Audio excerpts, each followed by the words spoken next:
Thanks for joining today the first Zoom tasting. So the idea is to get through a little introduction of our and then taste some wines. I mean, look at me tasting wines and hear my good words. One little thing, I forget my charger, so I'm running on battery, but I have backup on my phone. So when my computer die, I will turn my phone on. So so in Bordeaux, we have the coronavirus, like everybody. The winery is still open. We are working with a smaller team right now, but we try to maintain the activity. And in the vineyard, we were a bit in advance, so it's okay. We can slow down the work, but we hope it doesn't stay for too many months, because it's going to be problematic for everything. Anyway, everybody is safe and healthy, so that's the most important. So the family winery is Ducourt family. We are in Bordeaux since 1858, and it's started as a small family business with my great grandfather making wine, and but also doing other farming in the same time. And with my grandparents, they really set up the wine business as it is today. When they get married, they merge their two wineries together, and with the help of their children, so my uncle, my aunt, and my dad, they grew the family business from 10 hectares to 550 hectares today. Only 450 hectares are planted with vineyards. The rest is forests, fields, different lake for biodiversity. And overall, but everything is in Bordeaux region. So we didn't grow outside Bordeaux. We grow inside Bordeaux region in different AOC with different styles of wine. So that's the family, just to give you a little picture. And so, as I said, overall, we have 14 chateaux, mostly in Entre-deux-Mers and right bank, one estate on the left bank. So everything is sustainably farmed. We are a bit different in Bordeaux, because we have a big part of whites and rosé.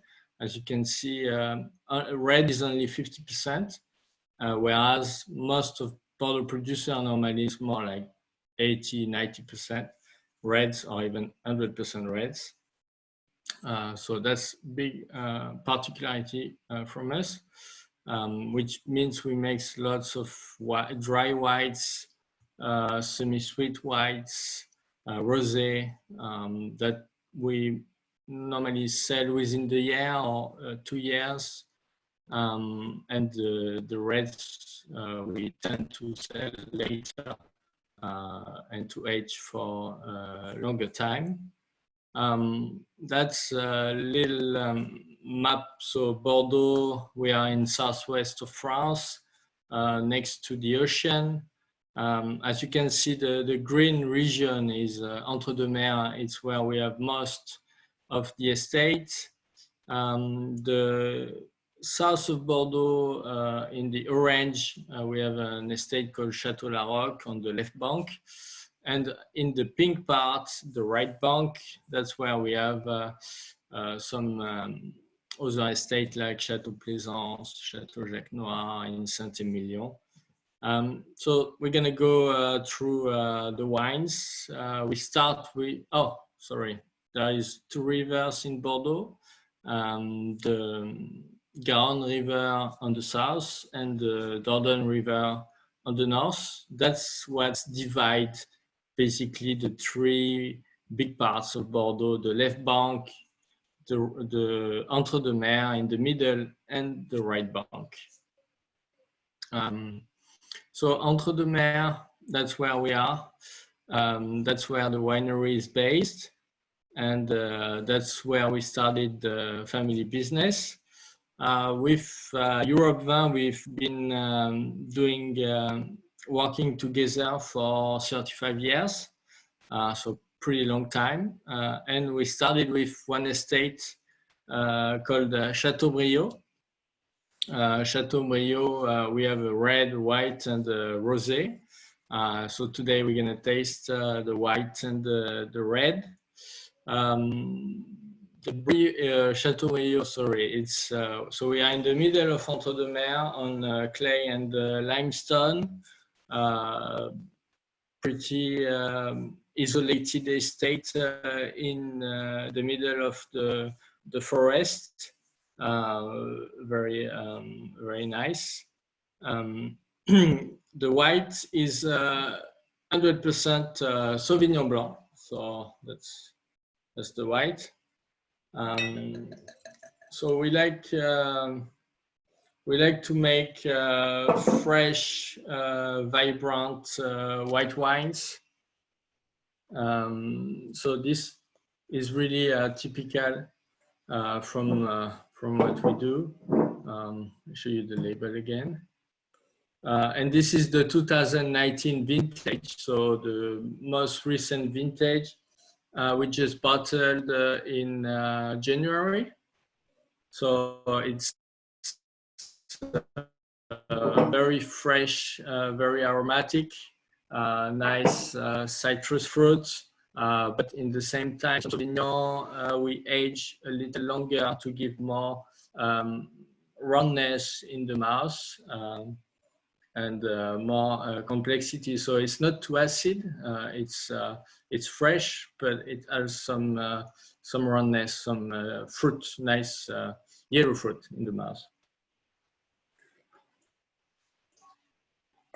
And nice touch of acidity at the end for the finish, for the freshness. So very easy to drink white wine, good with the seafood and fish.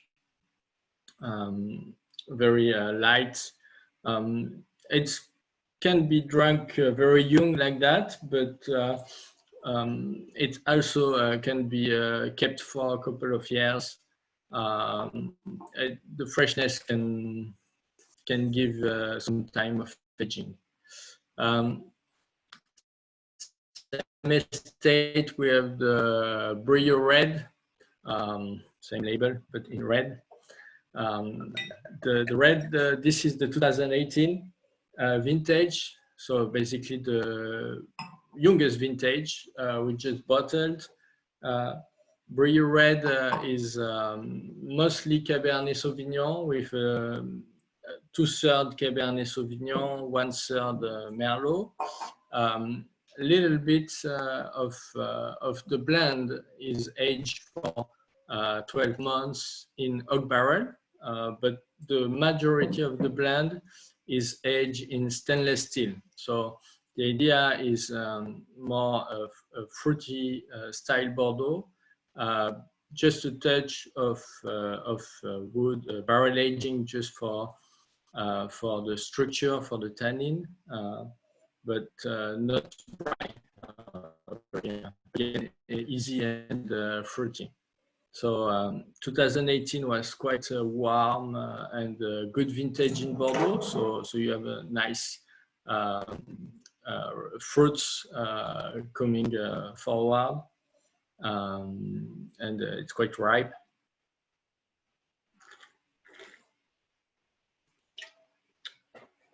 and the mouth is very round, very elegant. Um, um, the tannin you feel, but it's very soft, almost a little sweetness. Again, as the white wine, very easy drinking wine. Don't really need some food to pair. You can have a glass at the aperitif. It's fresh, it's fruity, it's nice. I like it. After we wanted to introduce you a new wine for we're gonna launch in US together. It's Chateau La Rose du Pin, Bordeaux Supérieur. So also still in Entre-deux-Mers, 10 kilometers from Châteaubriand. This one is has more barrel aging. This one is Chateau La Rose du Pin 2018. It's 58% Merlot and 42% Cabernet Sauvignon, with 12 months aged in oak for all the blend. So more structure, a bit more tannin. You have less of the fresh fruit on the nose. You have more vanilla, oak coming, but still quite elegant. It's not too powerful.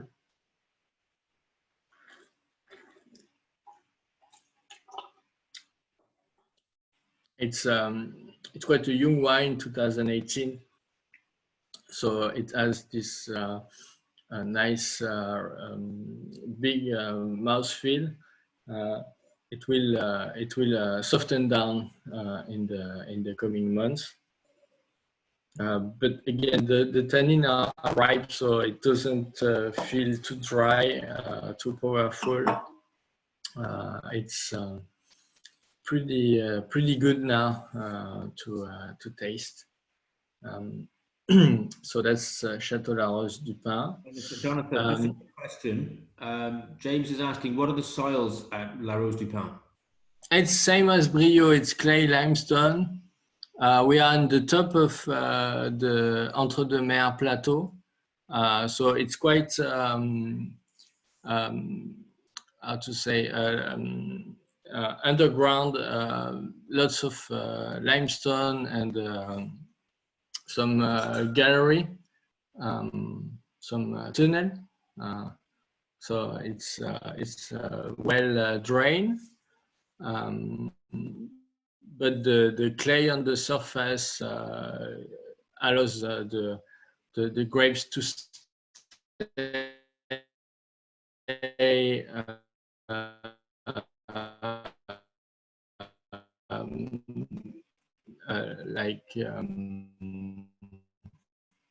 the vines keeps being well moistured.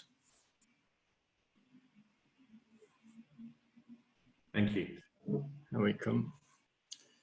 So now we go through another new wine for US market. It's Château Rodin sans soufre. No sulfite, Bordeaux. So yes, our winemaker has good experience with no sulfite. So we play with him to launch this new cuvée. This time it's from Château Rodin, another estate we have in Entre-deux-Mers. It's pure Merlot, 100%. And so zero sulfite from the harvest, the vinification, aging, bottling, nothing. So it's interesting because it gives the wine a more, even more fruit forward. Makes a different profile. Honestly, we don't know how the wine will age, but right now. It's tasting very good. We bottled last summer.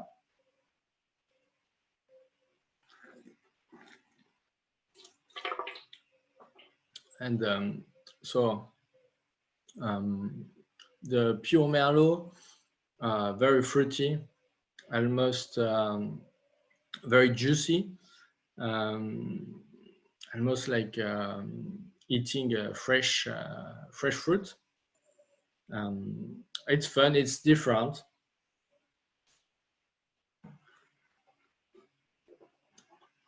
It's I think again a nice wine for aperitif. Don't really need very heavy food to pair with, but nice wine. Then we wanted to show you another wine, this time from our right bank estate. So this is a picture of the wineries at the first. I can do this. This is the Château Plaisance. So we are in Montagne Saint-Émilion, and just what you can see behind the church and this estate, this is Pomerol and Petrus, just to give you a perspective. On this side, you have Saint-Émilion. Here you have Pomerol, and on the right side, you have La Lande de Pomerol. So we are in Montagne Saint-Émilion, but really in the southwest corner of the AOC, of the area, and the vineyard you see just at the beginning of at the bottom of the picture is the vineyard of Château Plaisance. So okay. Oh, wait. Okay, so Château Plaisance, we bought the estate in 1994. It's 17 hectares, and we have 3 wines on the estate. It's this is the main label. We have a second wine. We use around 20-30% of the grapes for the second wine. So this is main label, and we have a Grand Vin, a reserve wine, but it's just a few barrels every year. This is big majority of Merlot, 95%, and 5% Cabernet Sauvignon. Age 12 months in oak barrel as well, so quite powerful wine. 2016 vintage, already 3 years, 2.5 years in bottle, so already some nice maturation, nice complexity. This is a more complex wine than Matthew's asking why Cabernet Sauvignon instead of Cabernet Franc in the blend. Matthew, good question. We had Cabernet Franc before on the estate, and but the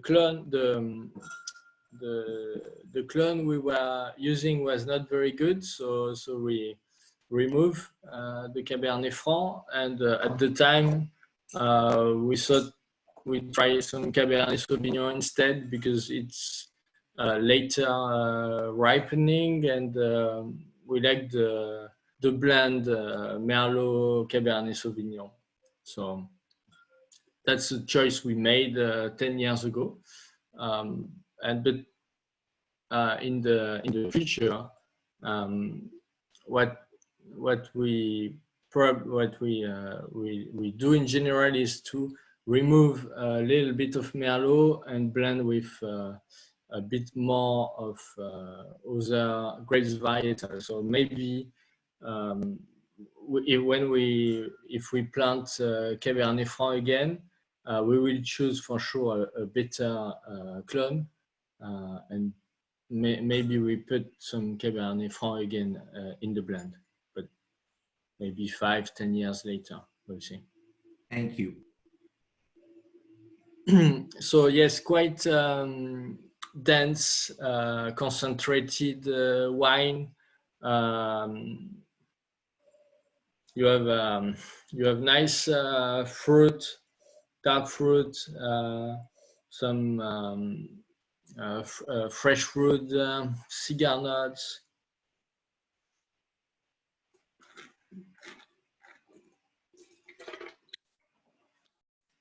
The mouth is very concentrated.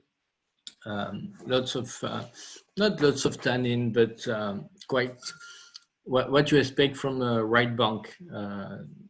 Nice, dense mouth, soft, soft fruit, and strong tannins. Yeah, and good finish.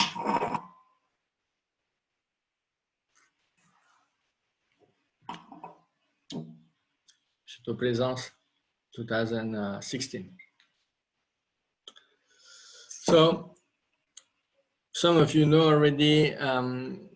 Apart from the wines, we also do other projects, and so this is one of the projects we launched 10 years ago.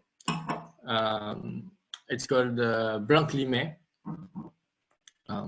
So it started as a fun project with a restaurant owner in Bordeaux, La Toupina. So they are closed right now because of coronavirus. I think they will open again sometime.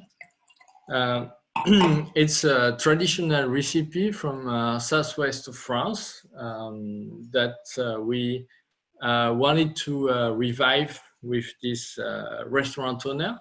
And so we work again on the blend. So using our Sauvignon Blanc, mixing with citrus fruit. It's sparkling, so it's low alcohol. It's 8% alcohol. And so we started as a fun project just to start working with this restaurant. It's quite a famous restaurant in Bordeaux, and because he's quite famous, he has lots of journalists and importers, distributors coming to the restaurant. And so we had some requests from people around the world. They say, okay, we would like to launch Blanc Limay in our country.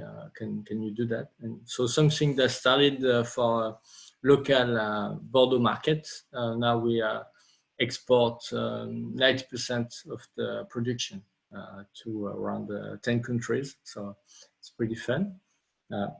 And so you are distributing in US. So Blanc Limay is a project we started 10 years ago with a restaurant owner in Bordeaux called La Toupina.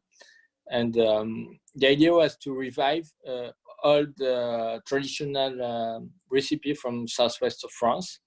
And so we started as we took our Sauvignon Blanc, we mixed with citrus fruit. The idea was to have a light, refreshing aperitif.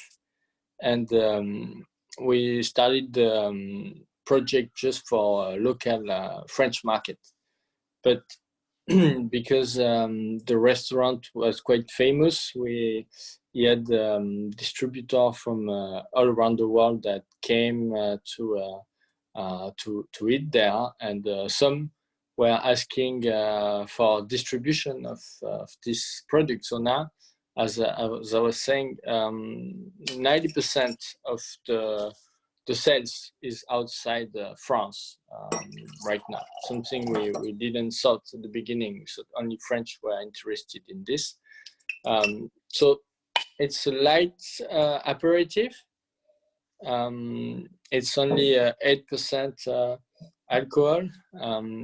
So citrus fruits and Sauvignon Blanc. So Sauvignon Blanc has already this citrus character, but because we add more fruit, we enhance these flavors and makes it more fun, more vibrant.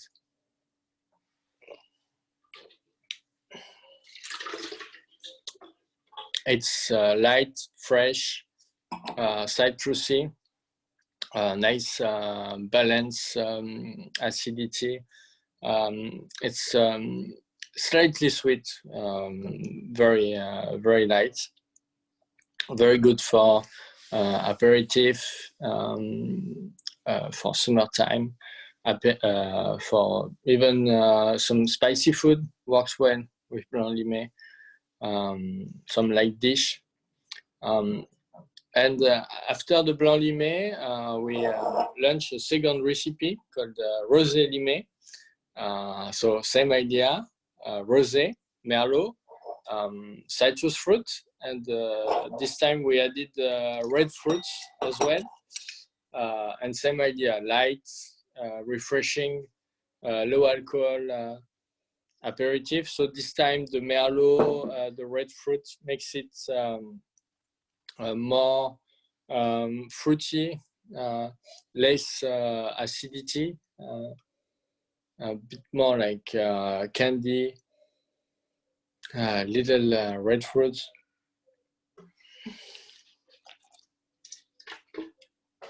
And the mouthfeel is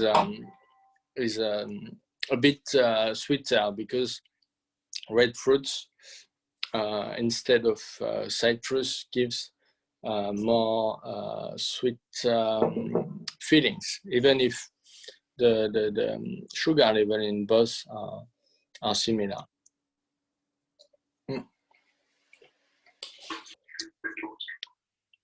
So that's it for the tasting. The two limés, we had Chateau Plaisance, we had another barrel-aged Chateau La Rose du Pin, our new Sans Souffle, Chateau Rodin, and of course our classic Chateaubriand, red and white. So I think, Jonathan, yes, can I come over and help you finish those bottles? yes, sure. James had a question yeah. about the Plaisance. Yeah, so Jonathan, so how can that have the same name, Chateau Plaisance, as the Grand Cru in Saint-Emilion? I mean, I know it says Montagny de Saint-Emilion, but how can you have the same name? How do we clarify that in the market, not to confuse it with the Grand Cru? So in Bordeaux, many estates have same name because so the name of the estate either come from old traditional saying or the name of a place. So for us, for instance, Plaisance is hamlet, a part of Montagne Saint-Emilion area. So we have lots of neighbors with Plaisance in the name. And our chateau is Chateau Plaisance. I know there is this one in Saint-Emilion Grand Cru, yes. But oh, sorry.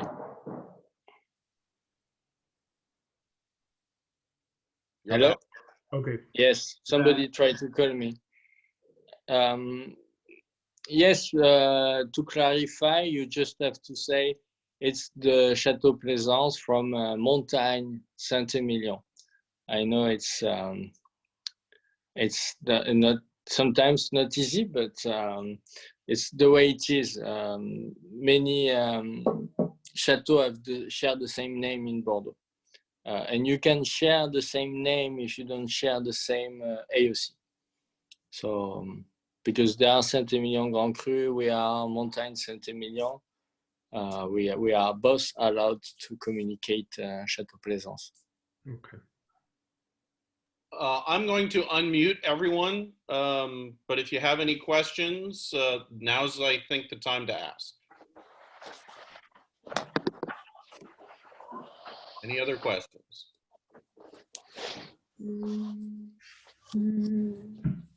I just wanted to say something, Janet. Hi, New York. I just wanted to thank Jonathan, but also, and thank you for being here. This is great. And thank our writers that joined us today. Brianne from Los Angeles. Brianne Cohen's on. She's a certified somm, event producer, wine educator, consultant. So we're really happy to have her. And John Mariani has joined us from the Westchester area outside New York. Thank you, John, who we know is a very active wine and travel writer. We've worked with him for many, many years. So thank you for taking the time.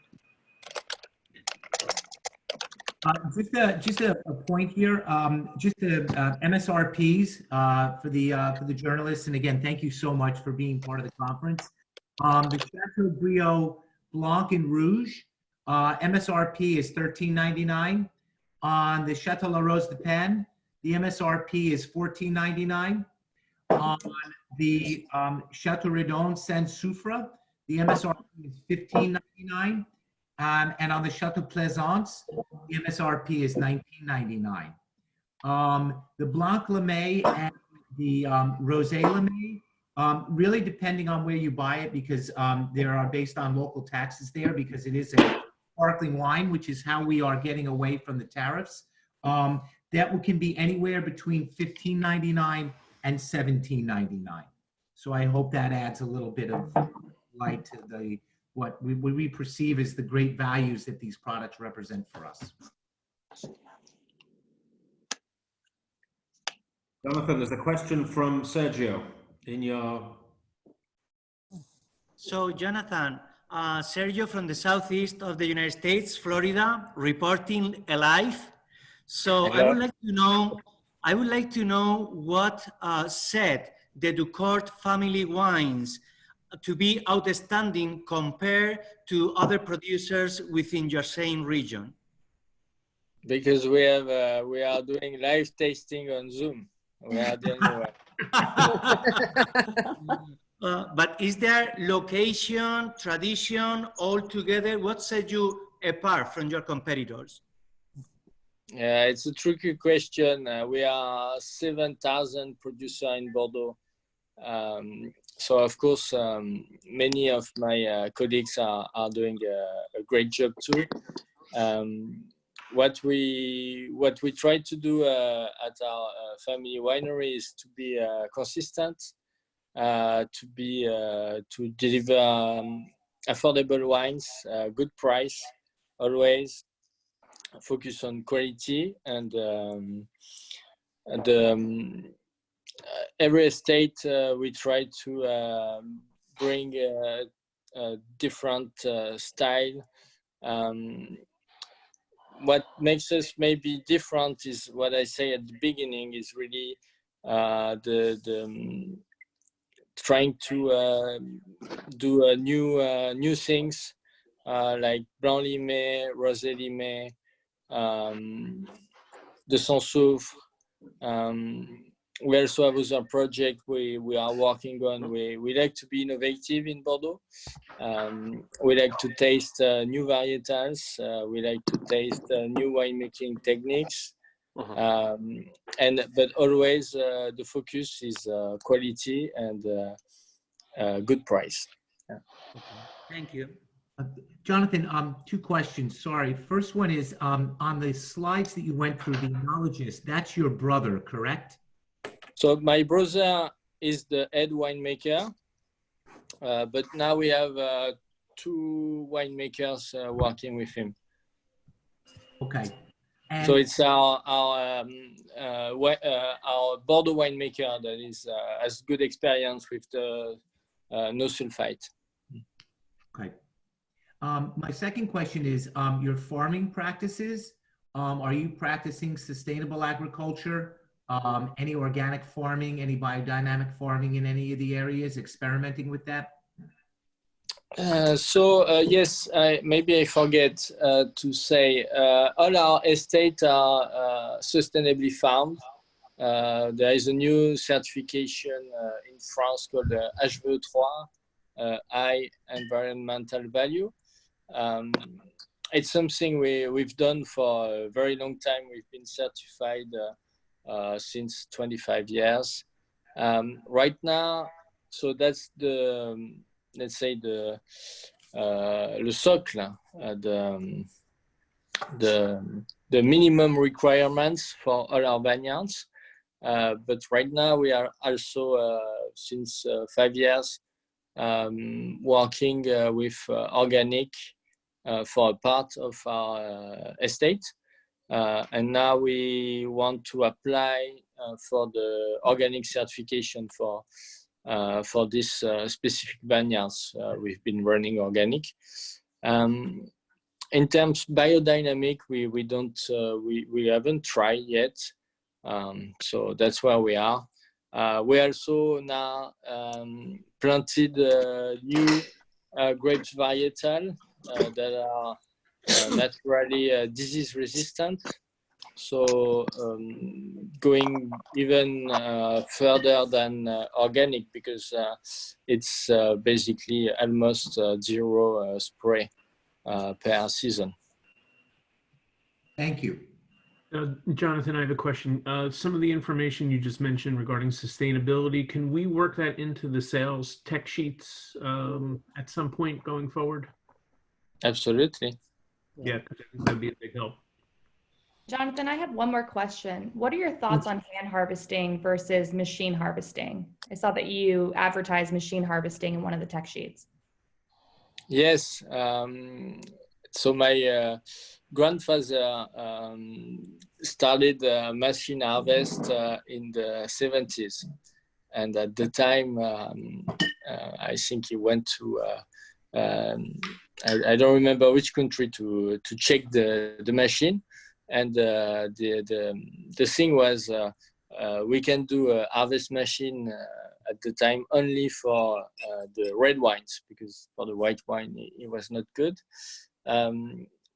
But we've been working with the machine harvest for almost 40 years now, 50 years, and the technology has improved greatly. The latest machine we bought last year, they have a sorting machine system inside the machine. So you basically sort everything at the vineyard. For us, the machine harvest is really when you train your vineyard well for machine harvest, that you have homogeneous vineyards, so the same grape varietal, same year of planting, with the same maturity in the block. So you have to define all your blocks one by one, make sure they are homogeneous. Then you can work very nicely with machine harvest. One thing you have to remember is we have 450 hectares of vineyard. We have, so one machine is going to pick 1 hectare in an hour and a half. So if we need the equivalent of hand, to do it by hand with people, we might need around 400, 500 people per day to pick the grapes during harvest, which is impossible to do because even to find 10 people for harvest is very hard. So that's why we make the choice of the machine, because they are more efficient for us. We can start at 4 or 5 in the morning, harvest fresh. We can harvest quickly, and we can stop the next day if we don't want to harvest. Wait for the maturity, or put one more machine if we have to go quicker. So very flexible as well. So that's the choice we made. Do you think that it affects the quality or do you think that it's kind of comparable? Because I've been seeing it a lot more in Napa Valley where people are machine harvesting. So I was interested. Yeah, I think the new machine, they don't affect the quality, basically. They work very well. If the vineyard is trained for machine harvest, if it's homogeneous, so same age of vineyard, same maturity profile, it will work well.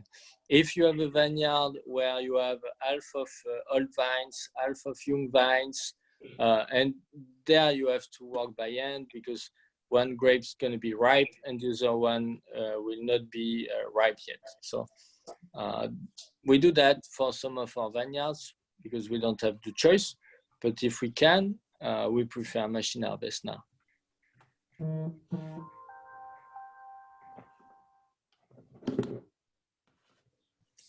Any other questions for Jonathan while we're together?